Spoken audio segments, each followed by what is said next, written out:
aqui na quarta, se não me engano, né? E ele falou isso. Que uma escola dos Estados Unidos, ela estava muito abaixo das outras.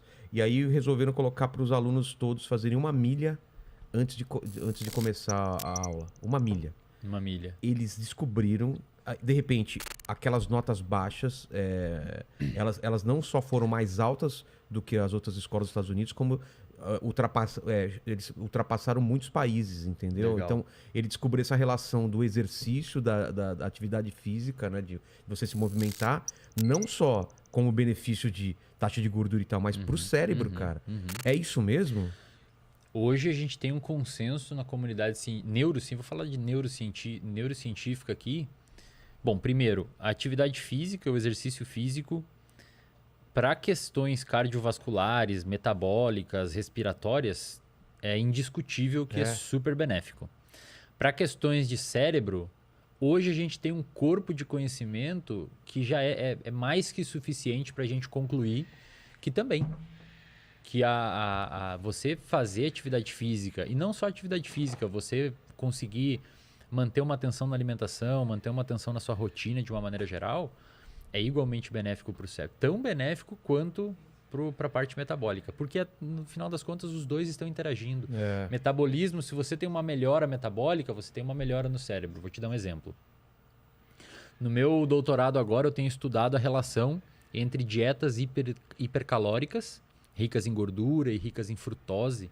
Não a frutose da fruta, mas aquele xarope de milho rico em frutose que é usado para adoçar refrigerante. Tá, porque a frutose é um tipo de açúcar. É um tipo de açúcar, isso. Só que na fruta, obviamente, tem fibras, não tem tanta concentração de frutose, então não é uma coisa maléfica, né? Se você consome dentro das medidas adequadas. Agora, quando você pega essa frutose, hiperconcentra ela e adoça refrigerantes, que é o que o pessoal faz? Que é o que o pessoal da indústria do refrigerante faz. A gente hoje percebe que ela é bastante maléfica a nível de sistema nervoso central, de cérebro. E o que eu vejo... O que causa isso? Pois é, o que eu vejo, o que os dados mostram, Vilela? Primeiro, quando a gente entra numa dieta... Isso vai demandar uma resposta um pouquinho mais longa, tá? Quando a gente entra numa dieta ruim, acontecem algumas coisas no nosso metabolismo periférico, isto é, no nosso corpo. Ocorre um aumento de glicose, ocorre um aumento de lipídios, de gordura, LDL, triglicerídeos, etc. Mas também ocorre uma coisa que a gente chama de resistência à ação da insulina. A insulina é um hormônio que, quando o seu açúcar no sangue sobe, a insulina permite que o seu músculo, o seu fígado, a sua gordura capte a glicose. Então, quando você tem aumento de glicose, ocorre aumento de insulina e a insulina permite que a célula puxe glicose para dentro. Diabéticos, que têm uma alta taxa de açúcar no sangue, de glicose no sangue, eles têm um quadro chamado principalmente no diabetes tipo 2, um quadro chamado de resistência à ação da insulina. Ou seja, a pessoa comeu tanto açúcar, comeu tanta coisa, que meio que o pâncreas, que é o órgão que libera insulina, liberou tanta insulina que a célula ficou resistente. Então a célula já não identifica mais se tem ou não insulina ali e, portanto, não permite captação de glicose, a pessoa fica diabética. Ponto importante. Hoje a gente sabe que a gente tem insulina no cérebro. Ah, é? A gente tem insulina no cérebro. Mas o mais interessante, cara, é que os nossos neurônios, que são as células que a gente tem no cérebro, um dos tipos de células são as células funcionais do cérebro. A gente tem 86 bilhões de neurônios, com B, 86 bilhões de neurônios. As células do cérebro, elas não dependem de insulina para captar glicose. Elas captam glicose não precisando da insulina. Aí por muito tempo se perguntaram por que a gente tem insulina no cérebro então? A resposta é que a insulina no cérebro ela atua em formação de memória, ela atua em foco atencional, em você prestar atenção nas coisas, ela atua em melhora cognitiva geral. Tudo isso é necessário para você passar numa prova, como a Tala falou lá dos estudantes. Então quando você melhora a sua capacidade de metabolização periférica da insulina, de utilização periférica da insulina, você melhora também a sua utilização central dela. Entendi. Então é impossível a gente dissociar mente, cérebro e corpo. As duas coisas são unidas. E quando você faz uma atividade física, você sinaliza para o seu cérebro que está tudo bem na periferia e melhora a microbiota, várias outras coisas importantes. Isso é um ponto. Então você diminui inflamação, coisas que a gente pode conversar. E a nível do sistema nervoso central, a nível do cérebro, você aumenta várias coisas importantes para o aprendizado de curto a médio prazo. A curto prazo, Vilela, se você, por exemplo, levanta de manhã ou ao meio-dia ou à tardinha, algum horário que você decide fazer atividade física e você dá uma caminhada de 1 milha, uma caminhada que for, não precisa ser nada muito, muito intenso, você vai aumentar as suas catecolaminas, isto é, noradrenalina, as suas monoaminas de uma maneira geral. Você tá inventando essas palavras. Não. Pega a mina, traz a mina, né? Josemina. Josemina. E aí você aumenta a dopamina, você aumenta a noradrenalina, etc. Dopamina depois a gente vai falar dela. Dopamina, né? vamos falar. E esse aumento cara, trocando em miúdos, assim, basicamente quando você faz uma atividade física, você formula uma sopa química no seu cérebro que permite você aprender melhor. Entendi. Isso a curto prazo. A longo prazo, você aumenta a quantidade, a produção de fatores que a gente chama de fatores neurotróficos. Isto é, são fatores que permitem o seu cérebro se moldar e melhorar. Porque o nosso cérebro é quase como se fosse uma impressão digital do nosso comportamento. Ele se molda estruturalmente, inclusive fisicamente, de acordo com o que a gente faz.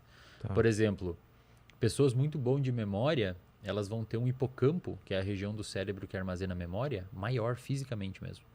Tem um estudo que fizeram com taxistas de Londres, eu sempre mostro esses estudos nos meus cursos, que os taxistas de Londres, para passar na prova lá para ser taxista... Eles têm que saber todas as ruas, não pode usar o Waze. Eu vi isso. Exato. Eles têm que saber, né? A prova, cara, envolve decorar 25 mil ruas. 25 mil ruas, Pra manter o lance tradicional, pra manter um né? negócio lá, etc. E os neurocientistas malandros pensaram assim, cara, se o cara decora 1000 que for para passar nessa prova, alguma mudança estrutural no cérebro dele vai ter em comparação a quem não conseguiu. Novas conexões, né? Exatamente. E eles fizeram isso. Foi publicado um artigo num jornal chamado de Cell, que é um dos melhores, Célula em português, um dos melhores jornais científicos do planeta. Eles pegaram 100 pessoas, 100 taxistas que iam fazer a prova e mediram o tamanho do hipocampo antes deles estudar para a prova. Tá.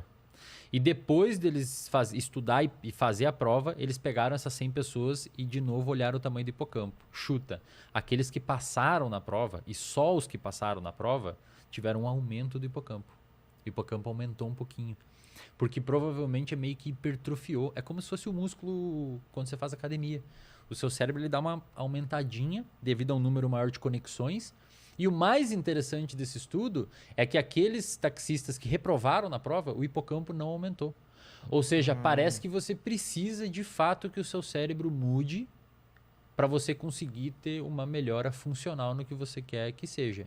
Então, quando você pega essa galera, voltando lá ao comentário do Atala, quando você pega essa galera e coloca eles fazer atividade física, 1 milha que seja, cara, você está permitindo E é caminhando, né? Caminhar 1 milha é uma coisa aparentemente simples, exatamente. né? Cara, Só isso já faz uma diferença. Muito, muito. Você está permitindo que o corpo melhore, você está permitindo que o cérebro aumente esses neurotransmissores a curto prazo e a longo prazo o hábito vai se formando e aumente esses fatores neurotróficos que permitem... Você está basicamente dando um boost no organismo dessa pessoa. É quase que um hack. Você está... É fora do comum assim, o quanto isso é benéfico, cara. E o oposto também acontece, Vilela. Tem bons estudos que mostram essa área que eu tô investigando agora de dieta e memória e depressão e tal. Cara, por muito tempo a gente imaginou que era necessário vários meses, se não anos, ou pior, era necessário você ter uma modificação fisiológica para a dieta fazer mal a nível de memória, humor e tal. Esses tempos saiu um estudo numa revista chamada de PLOS ONE, mostrando que 4 dias tomando um café hipercalórico, é um café que eles davam milkshake com sei lá o quê, um café super hipercalórico, 4 dias de café hipercalórico foi suficiente para prejudicar o armazenamento de memória de